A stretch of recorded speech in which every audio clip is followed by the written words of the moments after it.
Hola, ¿cómo están todos? El día de hoy quiero terminar la parte 2 de rehabilitación cardiovascular, en donde en esta me quiero enfocar en las fases y me quiero enfocar en un tema muy interesante que sería el HIIT versus MIT, es decir, el ejercicio de alta intensidad versus el ejercicio aeróbico convencional a una intensidad continua y saber cuál de los dos se podría realizar o si ninguno de los dos. Entonces, ese es como el dilema y espero que quede claro al transcurso de esta. Entonces, en el video anterior les mencionaba que la rehabilitación cardiovascular tiene 3 a 4 fases según la literatura que usted revise. Entonces, la fase 1, acuérdense que, como les mencionaba, es cuando está muy reciente el paciente que de pronto estuvo intervenido quirúrgicamente y después de 48 horas, o el paciente tuvo un infarto y de pronto después de 48 horas y que no esté contraindicado, como les mencionaba en el video anterior, pueda realizar rehabilitación cardíaca, ya podría hacerlo en una fase 1, es decir, que es una fase muy temprana en donde el paciente tiene que empezar a hacer su acondicionamiento físico.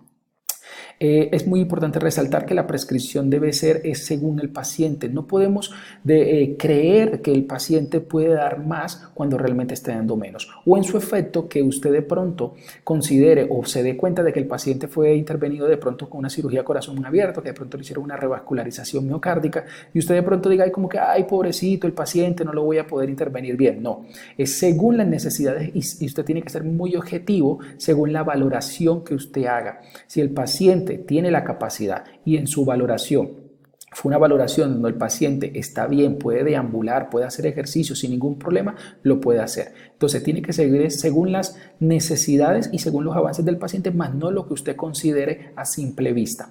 Además, es muy importante que usted inicie desde lo más básico hasta lo más complejo. Para esto les recomiendo el libro de Maroto. Hay un capítulo en donde nos habla de la rehabilitación cardíaca y sus fases, en donde nos menciona que la fase 1 y empieza con un protocolo de cómo sería la fase 1, en donde al paciente apenas se le enseña a cómo adoptar la posición de sedente en el borde de la cama, después cómo puede adoptar la posición y soportar la posición, que no es lo mismo, después de que cómo puede sentarse en la silla, soportar el estar sentado en la silla, ejercicios ahí sentadito para de pronto de miembros inferiores y disminuir el edema, hacer ejercicios de activación de la bomba sóleo-gemelar para disminuir ese edema y mejorar el retorno venoso del paciente. Entonces, estos aspectos son muy importantes, les recomiendo ese libro de Maroto en ese capítulo.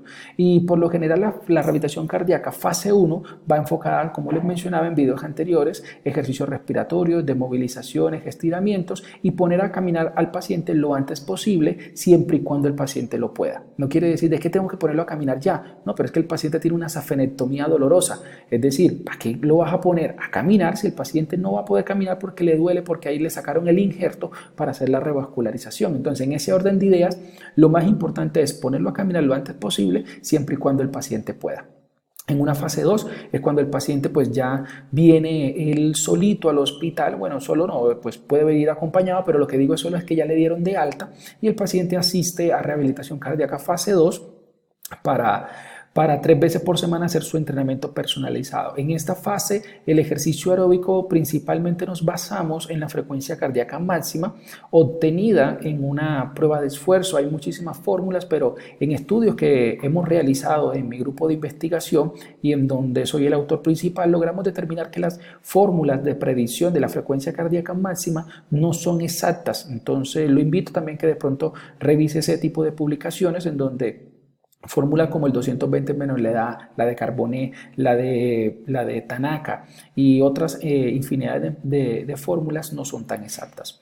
La fuerza sería una prescripción del 50 al 70% en esta fase y pues pueden utilizar mancuernas, multifuerzas, máquinas de pesos y el ejercicio tiene que ser también combinado con ejercicios de equilibrio y coordinación para prevenir lesiones.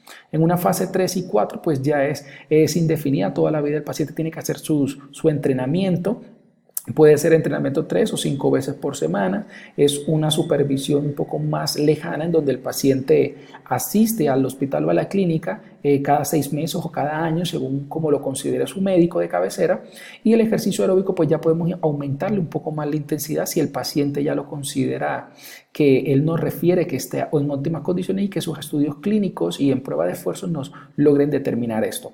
La fuerza también esa sí se mantiene con la misma prescripción y se puede realizar lo mismo que en la fase 2. Resaltando que esto es un video solamente explicando las fases, pero próximamente haré un video de prescripción del ejercicio en donde explicaré cómo se sacan estos porcentajes y cómo sería la manera adecuada de intervenir. Y el tema principal, que sería HIIT, que es un entrenamiento de alta intensidad, que hay muchísimas modalidades, es de alta intensidad normal o puede ser el de alta intensidad de manera intermitente. Y el MIT, que es el ejercicio aeróbico que todos conocemos, pero que es a una intensidad continua. Entonces, según la evidencia recolectada en este que es un journal de Sports Medicine, nos menciona algo muy importante. Fíjese que nos menciona que el HIIT es superior al MIT y que mejora el fitness cardiopulmonar en participantes de rehabilitación cardíaca. También nos menciona que el programa mayor a 6 semanas tuvo más beneficio en los pacientes que fueron intervenidos con HIIT en comparación con los pacientes que se les intervino el MIT. En este que es un metaanálisis, en donde nos menciona que el HIIT incrementa significativamente la capacidad funcional, el doble en comparación con los pacientes que hacen el entrenamiento MIT. Eso es algo muy importante de resaltar.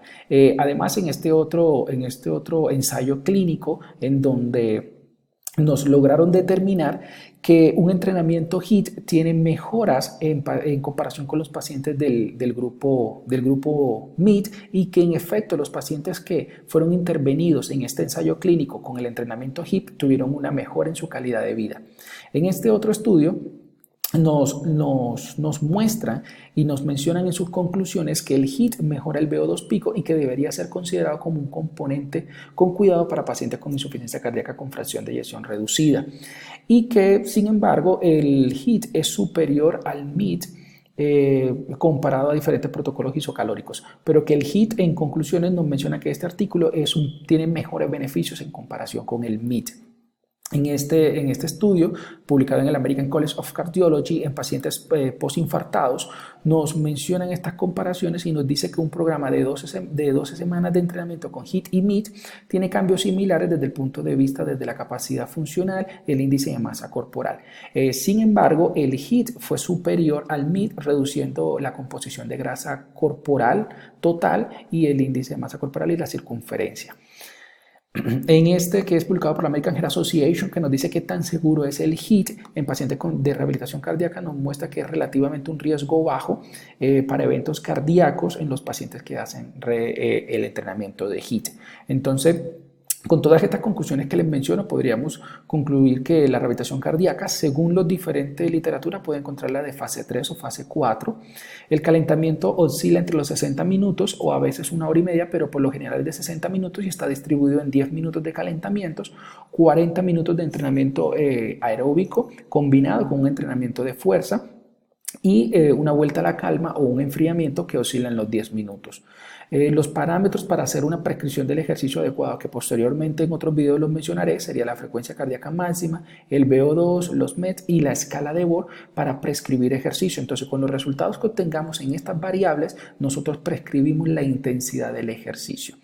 Lo ideal en un programa de rehabilitación cardíaca es que esté conformado con ejercicios aeróbicos, ejercicios de fuerza, coordinación y equilibrio. Son los 4 parámetros fundamentales combinados con una terapia grupal para mejorar otras variables. Al revisar la evidencia nos muestra que el HIIT tiene resultados más impactantes o más beneficiosos en comparación con el entrenamiento MIT, sabiendo y recordándoles que el entrenamiento HIIT es un entrenamiento de alta intensidad. Por lo tanto, usted no podría hacer entrenamiento HIIT en un paciente de rehabilitación cardíaca fase 1. Habría que evaluar muy bien si el paciente de rehabilitación cardíaca fase 2 lo podría realizar, es según el paciente, pero por lo general no. Este entrenamiento HIIT se deja más para pacientes en fase 3 o fase 4. Y el MIT es el entrenamiento aeróbico, que es un entrenamiento en donde usted le prescribe a su paciente un entrenamiento, una intensidad moderada, pero constante, es decir, que no se pase del 60 al 80% de su frecuencia cardíaca máxima y todo el tiempo el paciente se dedica a caminar en su banda sin fin o en su bicicleta estática, pero siempre a esa intensidad moderada, diferente del HIIT que se puede hacer interválico o una intensidad superior.